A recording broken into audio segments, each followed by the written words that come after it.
Hello Year 4, welcome back. So Pip's decided the only thing he can do is go to London. So let's see what happens. Chapter 10. In the middle of the night, Pip sat up in his bed. He was wide awake. He had made a plan and he was determined to carry it out. There was no time to waste. He rolled out of bed.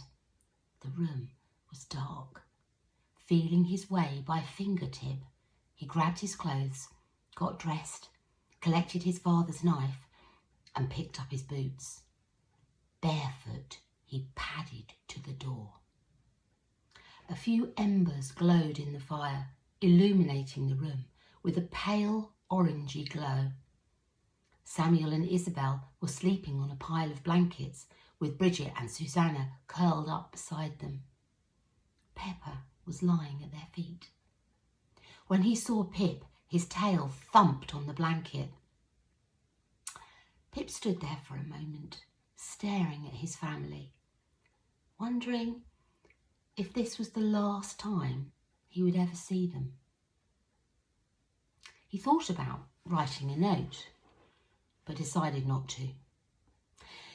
He could only read slowly, and he wrote even slower, so scrawling a note would waste hours.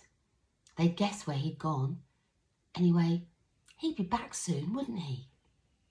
He tiptoed through the workshop carrying his boots and stepped outside. The air was cool. The crescent moon cast just enough light to silhouette the trees. He walked to the mossy stump of a long dead oak tree and sat down, placing his boots on the grass. And then he stopped. He didn't pull on his boots, nor did he start walking. He just sat there, paralysed, unable to keep moving. What was wrong? He'd always planned to go to London and fight at Bartholomew Fair, just like his father had. So why didn't he pull on his boots, stand up and start walking? Because he was scared. There, he'd admitted the truth to himself. He was terrified of the long walk to London, and even more, what he might find when he got there. Not just the weasel and his gang, but the city itself. He'd never been anywhere except the cottage, the woods, and Mildmay. How would he cope with the biggest city in the world? He knew a bit about London. He gleaned from, conversations that he'd heard overnight in the smithy or in the village.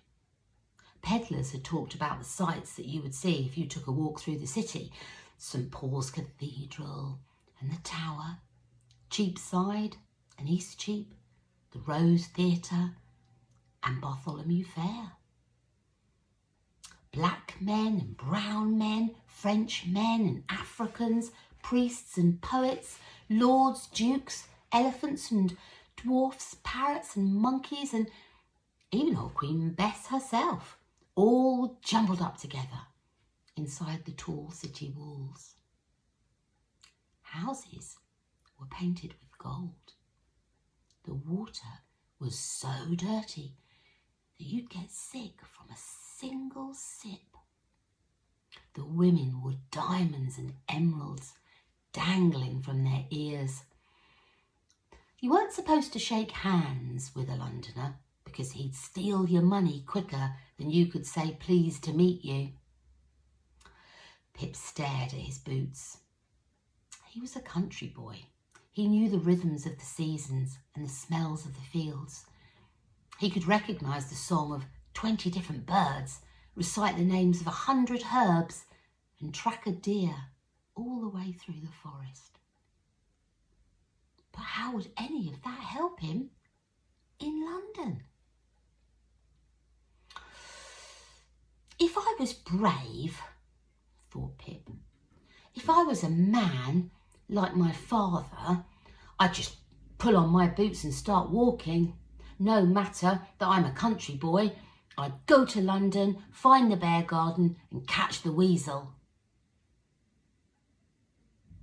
Perhaps he would find his own father too, if George Stone was alive, if the weasel had been telling the truth, if.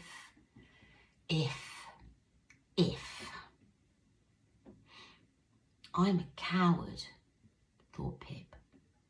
He was disgusted by himself, but that didn't make him feel any less frightened or confused. I should just go back to sleep, thought Pip.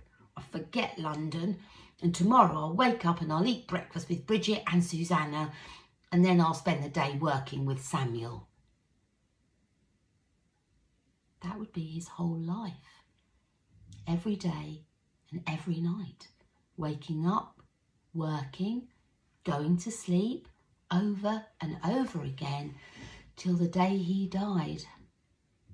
He could already see his entire existence stretching ahead of him, never moving more than a mile from Mildmay, working as the smith, inheriting his profession from Samuel. He'd marry a farmer's daughter, they would own chickens and dogs, their children would marry the children of other villagers. When he died, he would have a stone in the churchyard engraved with his name, and his children's children would visit every Sunday, bringing flowers cut from the fields. An ordinary life, no better and no worse than most people's. He'd been sitting there for a long time, staring at the stars and the moon, dreaming about the future, when a soft voice said, "What are you doing?"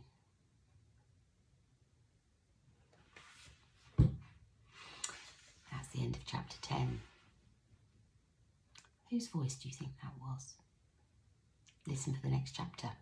See if you're right.